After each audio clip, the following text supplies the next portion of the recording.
안녕하세요. 김주범의 경매에코입니다. 이번 시간은 지난 시간에 이어서 강제경매와 임의경매의 차이점 중 공신력, 다른 말로는 공신적 효과에 대해서 확인해 보겠습니다. 공신력은 100%의 신뢰입니다. 따라서 공신력이 있다 또는 공신적 효과가 있다, 이런 상태라면 거래한 상대방을 바로 보호하게 됩니다.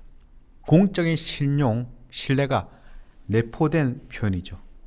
공신력이 있는 상태라면 실제로는 아무런 권리가 없더라도 있는 것으로 보이는 외형적 사실만 있다면 그를 믿고 거래한 사람을 보호하기 위해서 권리관계가 있는 것 같은 그러한 법률 효과를 부여하는 효력이죠.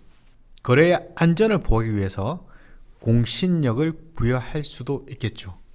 그렇지만 우리나라 등기법 자체가 등기의 공신력을 인정하지 않습니다. 등기는 형식적 심사주에 의해서 신청할 때 일정한 서류만 구비하면 그 실제 관계를 확인하지 않습니다. 확인할 길도 없죠. 그 서류의 심사만으로 등기는 완료되는 것입니다. 따라서 등기부의 내용을 믿고 거래한 자를 보호하지 않습니다. 등기는 공신력 자체가 없기 때문입니다. 일각에서는 등기에 공신력을 부여하자, 이러한 법제 발의도 하고는 있으나 쉽지 않은 부분입니다. 처음부터 우리 등기는 공신력이 없게끔 진행이 되었습니다. 구체적인 내용은 앞전에서 제가 말씀드린 내용과 같으니까 시간 되시면 확인해 보시면 될 것 같습니다. 이쯤 보시고 우리 강제경매에 공신력 효과가 있는지부터 확인하겠습니다. 강제경매는 확인을 받았습니다. 법원을 통해서 또는 법원의 공직인을 통해서 집행권원이라는 확인을 받아서 이 경매 절차가 진행된 것이죠.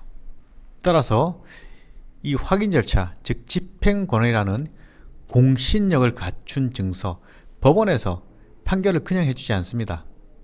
결국 이 강제 경매를 통해서 실현된 매각 절차의 종결, 경매 절차가 종결된 때에는 이후에 이 집행권원, 당초에 집행권원에 기한 강제 경매를 신청했고 경매 종료가 되었다면 이 집행권원상의 청구권이 경매 신청 당시에 영원이었다도 또는 이 집행권원이 무효가 됐다 하더라도 그 매각 절차, 즉 경매 절차가 종결될 때에는 그 절차상에 하자가 없는 한 매수인은 유효한 소유권을 취득하게 되는 것입니다.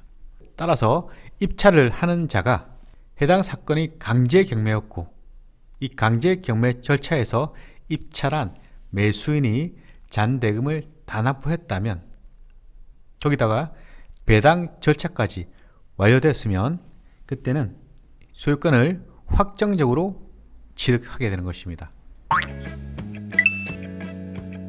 결국 강제경매에서 소유자가 매각이 완료되고 배당까지 완료되었다면 이 경매 절차를 가지고는 이 경매 매수인에게는 대항할 수 없는 것입니다. 반면 임의경매 같은 경우에는요, 내용이 틀립니다.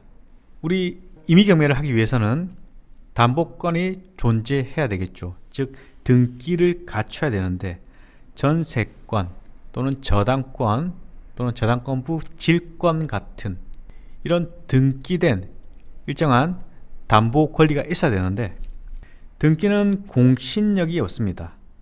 처음부터 그 등기를 둘이서 짜고 할 수 있겠죠. 서류만 맞으면 등기가 되는 것이니까요. 이렇게 임의경매의 경우에는 이 담보권자의 담보권에 기해서 그 경매 절차가 진행이 되게 됩니다. 신청할 당시부터 담보권의 부존재, 등기는 되어 있으나 지금 채권, 차용증 상의 돈이 영원입니다. 다 갚았어요. 또는 이 채무가 시효로 소멸됐습니다. 또는 무효 사유가 존재합니다. 피담보 채권의 불발생, 차용증은 작성했으나 실제 돈이 안 갔다는 소리겠죠. 이런 소멸 등과 같은 실체법, 즉 차용증서, 원인에 기한 실체상의 하자가 있으면 경매 개시 결정을 할 수 없습니다.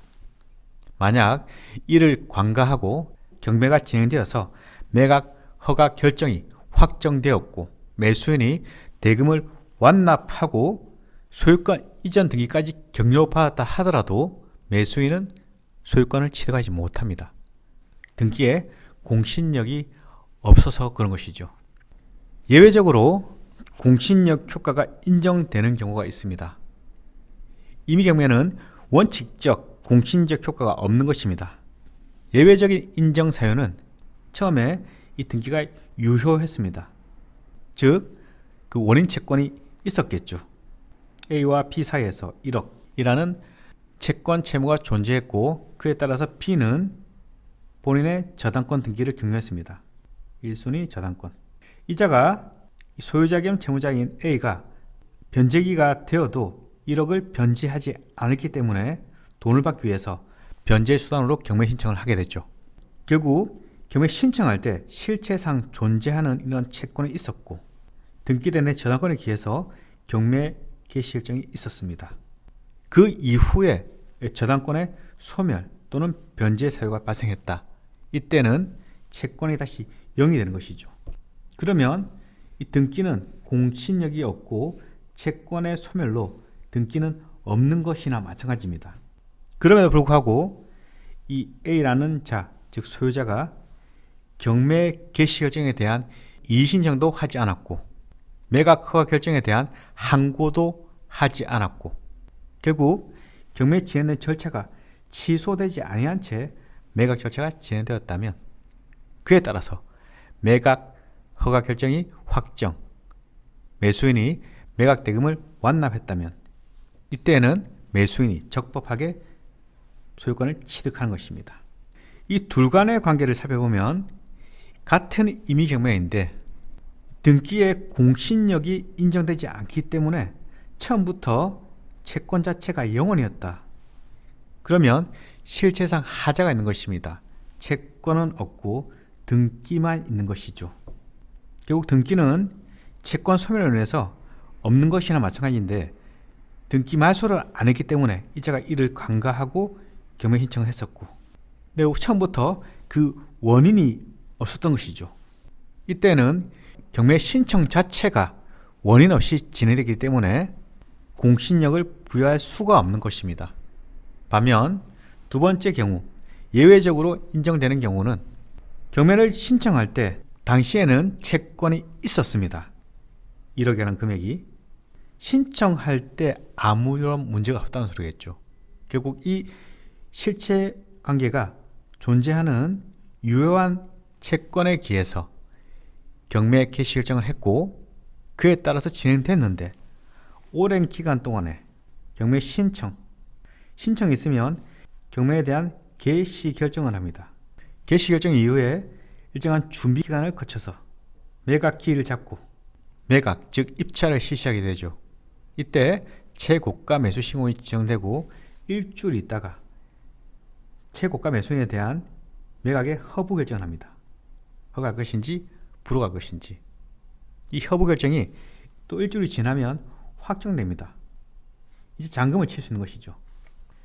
이렇게 오랜 기간에 진행되는 경매 신청 이후에 개시 결정을 소유자에게 송달을 했을 것이고 매각 기일에도 송달을 했을 것이고 매각 허브에 대한 결정이 있음을 소유자에게 알렸고 확정 시기와 잔금 치는 시기까지 상당한 기간 예컨대 6개월 이상 또는 1년 이상이 지난 기간 동안에 아무런 조치를 취하지 않은 소유자를 보호하지 않겠다는 것이죠.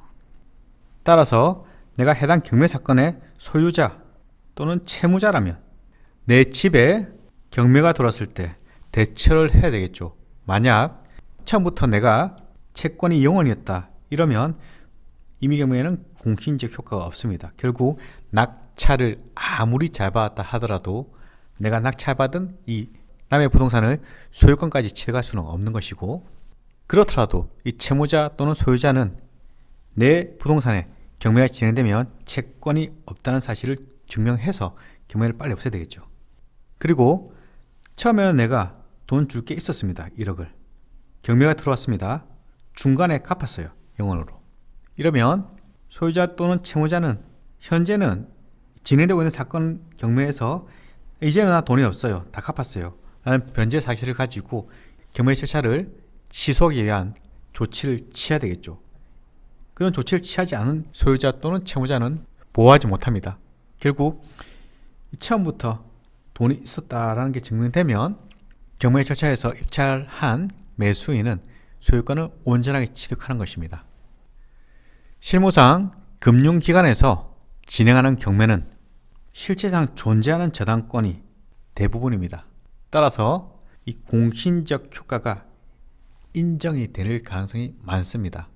그렇지 않은 개인 간 체결된 저당권에 기해서 경매 신청이 되었을 때 이렇게 소유권을 취득하지 못하는 사유도 발생하게 되는 것이죠. 기초 강의에서는 이 정도만 보겠습니다. 이번 시간은 부동산 강제 경매와 임의 경매의 공신적 효과에 대해서 간략히 확인했습니다. 다음 시간에 뵙겠습니다.